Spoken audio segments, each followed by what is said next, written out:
नमस्कार, drive with भाव मध्ये आपल्या सर्वांचं स्वागत आहे।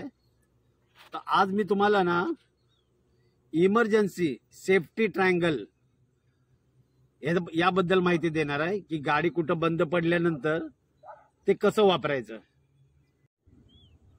कालच मी व्हिडिओ टाकला नाही, त्याचं कारण की इथं माझं छोटंसं ऑपरेशन झालं, त्यामुळे मला काय बोलता आलं नाही। त्यामुळे काल जे काय आपले थोडेफार प्रेक्षक वर्ग आहेत त्यांनी मेसेज करून मला विचारलं की बाबा तुमचे काल व्हिडिओ आला नाही, त्याबद्दल आपली एक छोटीशी माफी असावी। छोटंसं ऑपरेशन झाल्याबद्दल मला काल थोडंसं बोलता येत नव्हतं, त्यामुळे मी आज थोडंसं व्यवस्थित असल्यामुळे मी आज तुम्हाला या ट्रायंगल बद्दल माहिती देणार आहे। तर ट्रायंगल बद्दल मी अशी माहिती देणार आहे तुम्हाला की ट्रायंगल जो आहे, ज्यावेळेला तुमची गाडी कुठला रोड असो, हायवे असो, एक्सप्रेस हायवे असो, ची गाडी काय नसतं म्हणजे टायर इमर्जन्सी काहीतरी झालं, गाडी बंद झाली, त्यावेळेला आपण ना एक तर ते काय कुठेतरी आपण दगड ठेवतो। हा ट्रायंगल बहुतेक लोक वापरत नाहीत। हा ट्रायंगल याला इमर्जन्सी ट्रायंगल बोलतात।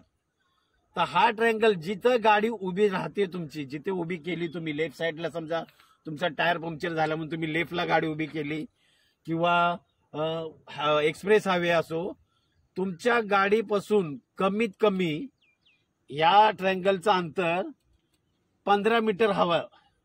गाडीपासून 15 मीटर, तुमची गाडी लेफ्टला असेल तर 15 मीटर हे तुम्ही ट्रायंगल लावलं पाहिजे, जेणेकरून पाठून जी गाड्या येतात त्यांना ते कळालं पाहिजे की पुढे गाडी बंद पडले। तर त्या हिशोबाने तुम्हाला दाखवतो मी कमीत कमी 15 मीटर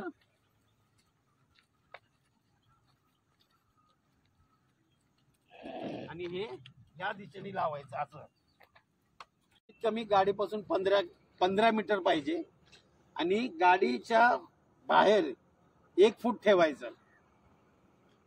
समजा पाठून जर वाहनं जर आली तर त्यांना हे ट्रायंगल इमर्जन्सी ट्रायंगल दिसलं पाहिजे, स्टॉप ट्रायंगल दिसला पाहिजे। काही लोक इतक्या जवळ ठेवतात ना, त्यामुळे पाठच्या लोकांना काही कळत नाही। समजा एक्सप्रेस हायवे असेल तर गाडी कशा तऱ्हेने लोक चालवतात। तर इमर्जन्सी ट्रायंगल वापरण्याची ही खरी पद्धत आहे। तुमची गाडी बंद पडली तिथून कमीत कमी 15 मीटर हे तुम्ही इमर्जन्सी ट्रायंगल लावू शकता। त्यामुळे पाठच्या येणाऱ्या वाहनांना कळतं की पुढे गाडी बंद पडली आणि ते गाडीचा वेग कमी करतील। तर हा व्हिडिओ कसा वाटला नक्की लाईक करा, शेअर करा। धन्यवाद।